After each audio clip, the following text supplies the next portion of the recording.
Kind of walk me through some of the early findings and the role of kind of what retrospective audits were playing.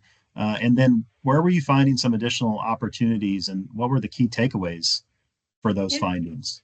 yeah, sure. Similar to Maureen, when I got there at Cooper as well, Streamline, you guys were there in the initial phase. So I was kind of blessed as well to kind of got it from the beginning. So kind of, tailor the process and any improvements that we had along the way. It was done, in at that time. But in regards to, or they really didn't had a quality plan. We didn't have a quality program per se. It was just like retro audits on focus DRGs that was being reviewed. And it was a more manual process. So bringing the technology along and refining the process was indeed a blessing for the quality team, which they had liked. I mean, it was a learning phase as well, but I think we got through that and learning from our that pre-build process, we were able to tailor our retrospective process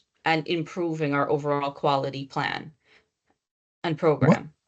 and what types of things were not originally flagging for you? Things like strokes and Yes. NTAPs that you were able to then move up in the process?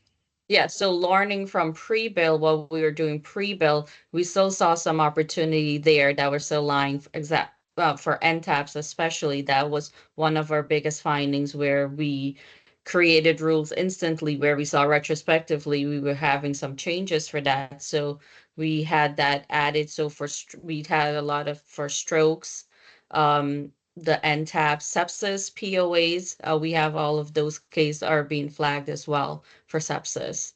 So those are being reviewed for 100% now in our pre-bill because of retro audits done.